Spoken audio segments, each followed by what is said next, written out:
Good YouTube, Quinn Wade coming to y'all with the Cavaliers losing again. I mean, this team is basically almost the same team they was last year. The difference was they ain't lose that much in the beginning of the season, and they losing a whole lot of games right now. And on top of that, no Darius Garland, no Donovan Mitchell either. And that actually helped the Raptors be able to win this one. This made it a little bit more of a rock fight, which you would take because you still have a better chance of winning than with those two guys being healthy. And they got it done. The Raptors, 112 to 101, 2-4 Raptors now. And the Cavaliers are already 3-3 and got their first home loss. So that's something that you really ain't gonna like too much if you thought that they was going to run away with the East like a lot of people did, and you can't really be mad at that because they was really good in the regular season last year. And you would think that they have a decent start to this one. I guess 500 ain't that bad considering you haven't had your full lineup out there yet, but it depends on who you tell it to. 30-22 Toronto won it by 8 in the first quarter, but they lost the second quarter 21-18, and they lost the third quarter 34-33, but they won the most important, which is the fourth, 31-24. That was really good, and I would say that's something that they had to do because the Cavaliers can put up a lot of shots and really come at you, but the Raptors was ready, and they took it right on the nose, took it right to the head, and they did not complain and got it done. Brandon Ingram, he has been a different type of player for them. Been really, really good and really steady with his play so far. 35 minutes, 20 points. He had 8 boards. One of them was offensive. He also had 5 assists with 2 turnovers. He had 2 steals. He also shot 7 of 15 from the field, 46% there. He didn't make a 3, though. He was 0 of 3 from 3, but he did get to the free throw line. He was 6 of 7, 85%. You taking that. 3 personal fouls in 35 minutes. You'll take that. He was a +7 and plus minus. I'm liking what I'm seeing from Ingram. He's showing that he's the same player, just new system and different pieces around him. But his game didn't change that much. If anything, it's showing you that he's been the guy that they wanted and they felt that they was getting, which is always a great thing to hear and a great thing to see and a great thing to know. R.J. Barrett getting some buckets like he normally does. 36 minutes, the most for the starters. 20 points, 3 rebounds, 2 assists, 2 steals, 2 turnovers. He was 8 of 15 from the field, 53%, 3 of 5 from 3, 60%. He doesn't take a lot of them, but he's showing you that he's willing to take them if you give him too much space. You got to be respectable out there. He know the game by now. 1 of 1 from the free throw line, that's 100%. 2 personal fouls, +2 and plus minus. And Scotty Barnes, still shooting a little bit, still trying to stay near the paint too. 35 minutes, he had 14 points, 10 boards, double-double for him. 2 of them was offensive with 5 assists, 1 steal, 1 block, 3 turnovers. 6 of 14 from the field, 42% percentage-wise for the field goal percentage. 1 of 4 from 3, that's 25%. And he also went 1 of 4 from the free throw line, that's also 25%. 2 personal fouls and a -7 and plus minus. He's showing you that he can be their third best player and a guy that can make plays for his teammates, whether it's kicking it out or dumping it off. He knows how to read defense a whole lot better than he should have because he's been in the league for a while. But he also seemed like he took a step back offensively, which he should have because now they have Ingram. He doesn't have to do certain things that he normally had to do on those other iterations of the Raptors. But also, Quickly's more healthy now, too. So that's another guy that got the ball in his hand, another guy that's trying to score and also trying to play make. So it does make sense why his numbers are a little lower. But Colin Murray-Boyles, 20 minutes, 6 points, 4 rebounds, 2 of them was offensive, 2 of 5 from the field, 40%. 0% from 3 because he took none, but he went 2 of 2 from the free throw line, 100% there. 3 personal fouls and a -16 and plus minus. And then Emmanuel Quickly, 27 minutes. He only had 4 points, 1 rebound. He mainly helped on the assist end with 6 of them by the end of the game. 2 steals, 2 turnovers, 2 of 9 from the field. That's 22% there. 0 of 3 from 3-point line. And he also had no free throws attempted. He was a +1 and plus minus. Just a decent game, I guess. You look at it like the playmaking really helped, and you look at the fact that he did play a decent defensively, but he just didn't make the shots like he normally does, and it wasn't his night on the offensive end when it comes to scoring. Sandro had a decent game, 19 minutes, 11 points, 6 boards. One of them was offensive, 3 assists, 1 steal, 1 block, 3 turnovers, 2 personal fouls. Oh wait, I mean he was 2 of 4 from the field, 50%.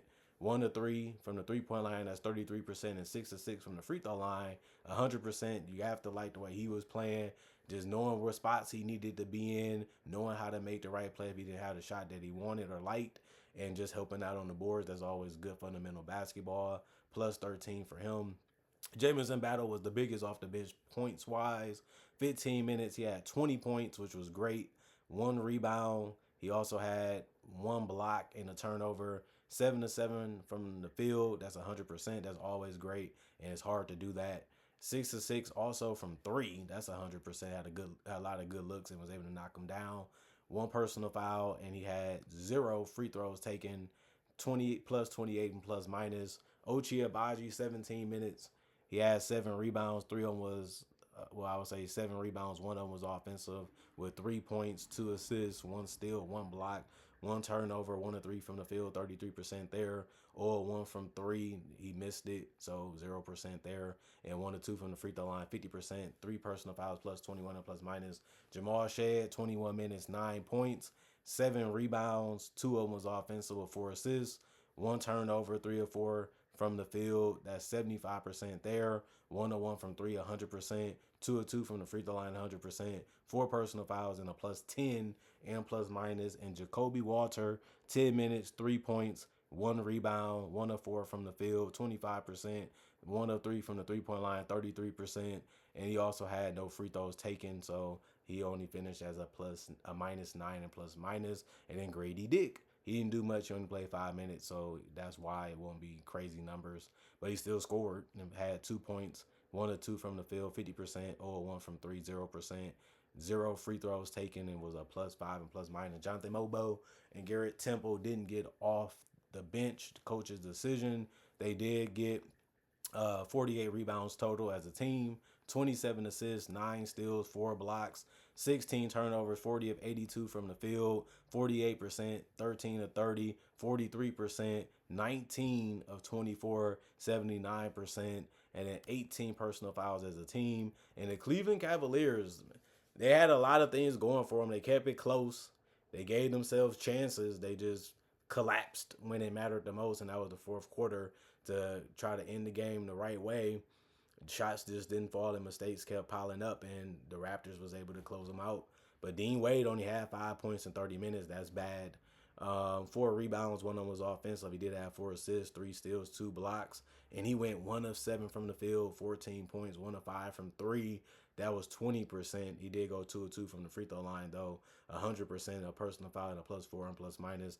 DeAndre Hunter, 34 minutes, 26 points, 6 rebounds. 1 of them was offensive, 2 assists, 1 block, 3 turnovers, 8 of 18 from the field, 44% from the field percentage-wise, 4 of 12 from 3, 33%, 6 of 8 from the free throw line, 75% there. 3 personal fouls and a -3 and plus minus. He has been one of their better players, and I'm happy that he's starting. The problem is they ain't really winning that many games, although he has played well, doing so many things defensively and offensively, and just trying to find a way to make the best out of the situation where he thought that he was getting moved to a championship team. And now it seems like they took a couple steps back, unfortunately. Evan Mobley, 36 minutes, 29 points, which was the most on the team, but doesn't really matter if you didn't really get the win. Unfortunately for him, that's how it happened, but he did lead the right way. 8 rebounds, 3 of them was offensive. He had 3 assists and 3 blocks and a turnover. He had some missteps here and there, but nobody's going to go out there and play perfect. We know that. 3 turnovers. He was 11 of 17 from the field, took the most shots on the team besides DeAndre Hunter. But he had shot 64%. You got to like that inside-outside game because he went 2 of 5 from 3, 40%. And he also shot 5 of 8 from the free throw line. Probably wanted to shoot that a little bit better, but it wouldn't make too much of a difference. 62% there, 2 personal fouls only in 36 minutes. That's really good. And a -7 and plus minus. Lonzo Ball, 26 minutes for him. He got to start, 8 points. He was one of the only 2 players to not get in double figures, even though they all started and played some good minutes. 5 rebounds. One of them was offensive, 5 assists. You know, he's going to try to find his teammates. That's his style. That's his game. He still can do that at a good level. 1 steal, 2 turnovers, 3 of 7 from the field, 42% from the field, 2 of 4 from 3, 50% there. You got to like the 3-point shooting from him. No free throws, though, attempted. And he also was a +5 and plus minus. No personal fouls also. That was good. Jalen Tyson stepped up. They kept leaving him open, and he made them pay for it for the most part. But they didn't care because they still got the win because nobody on the bench really stepped up. But Jalen Tyson, 18 points. He had 4 rebounds. One of them was offensive, 4 assists, 3 blocks also. 2 turnovers, 7 of 14 from the field, 50%. 4 of 8 from 3, 50% there. 0 free throws and 4 personal fouls, +2 and plus minus. Larry Nance played 20 minutes and gave you no points. 2 rebounds, one of them was offensive. He was 0 of 6 from the field, 0 of 4 from 3. That's 0-0-0, and no free throws attempted either. But he did commit 3 personal fouls and finish as a -10. Lou Trevors, 15 minutes, 5 points, well, 2 points, 5 rebounds. 2 of them was offensive, with also 2 assists, a block, and a turnover. 0 of 5 from the field there. 0 of 2 from 3, 2 of 2 from the free throw line, 100%. 1 personal foul, a -14 and plus minus. The rebounds was good. He came in and tried to do that, and he did it well in the minutes that he played, and he also got a shot block. You have to like that. But Thomas Bryant was really good in 12 minutes. He had 4 points. He also had 3 boards. 2 of those was offensive with an assist and a steal. He shot 50% from the field, 2 of 4 from the field. He did stay by the rim to get those, but he did miss a 3 that he took, and he missed the free throw that he took. And he was a -4 and plus minus. Craig Porter Jr., 21 minutes, 5 points, 4 boards. 2 of them was offensive, 1 assist, 1 steal, 2 blocks, 1 turnover, 2 of 5 from the field, 40% from the field percentage wise, 1 of 2 from 3, that's 50%, 0 of 2 from the free throw line, 0%, 1 personal foul, and a -17 and plus minus. Tyrese Proctor, 14 minutes, 4 points, 1 rebound, and then he had 2 assists and a steal, 1 turnover, 2 of 7 from the field, 28%, and 0 of 3 from the 3-point line. Obviously 0% in there from the free throw line because he took none. No personal fouls, and a -11 and plus minus. And Tomlin was the only guy that didn't get on the court. 36 of 90, 40% from the field as a team, 13 turnovers, 10 blocks, 10 steals. That was really good.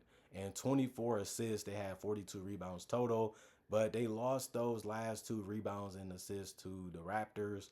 And they also did shoot worse from the field and worse from 3 because they was 14 to 46, 30% from 3. They also shot 23 free throws, but only made 15 of them. That's 65%. The Raptors shot more of them and made more of them. And then they also committed less personal fouls, but it didn't matter because the Raptors did shoot more than they did and still made them, like I said, at a better percentage. Other than that, good game, fun game, exciting game until the Cavaliers couldn't pull it together. You have 2 of your best closers sitting out against a team that has decent players and good enough defense and good enough size, and they can make things tough and difficult for you to be able to execute. You're in a tough situation to be able to win the game, and they ultimately ended up failing to get that done. And the Raptors, these are the type of games where you're going to have to win. You're going to have to find a way to keep making shots and keep playing defense and continue to build the chemistry as best as you can. And you're going to need more better performances out of guys like Quickly and things like that to get it. But that's what they're going to need to do. They're going to need to make the playoffs because at the end of the day, this is a team that you should have beat and you got it done. That's what you have to do against basically any team you go against. And they need consistent performances from their starters if they're going to beat the best of the best, the good, the bad, and the ugly too. Because you still look at this team, they should have enough to be a play-in team at the worst. And if they don't do that, that's a disappointing season. It was no point of bringing in Brandon Ingram to this core if he's not really helping them become better, if he's not really helping them be at a different level. But if it gets to a point where it's a little too late for that move and we made it anyway, you will know by the end of this season, is what I would tell the Raptors fans in that organization if they care. But we'll see what the numbers be like on this one. And other than that, comment, like, subscribe, share, hit the notification bell, get the analysis when it first come out. I also make conversation videos just like this about various NBA only topics. I also do breakdowns of real footage of legends, current legends, rookies, and other future stars. I also do mock draft and draft coverage too. Plus, on top of that, I also do have over 3,000 plus videos already on my channel that you can watch and enjoy right now. It's all for free. And on top of that, I upload videos every day throughout the day, and that's what I try to do all the time to always give y'all something to watch and look forward to when it comes to NBA content on this channel. So if you're new, that's what I offer, and that's what I can give you. And if you want that, subscribe and also become a fan or a supporter, whatever you want to call it. Other than that, thanks for watching. Thanks for the support. Thanks for appreciating the content for what it is. Y'all stay blessed up. Y'all stay good. Peace. And I'll see y'all later today with more analysis.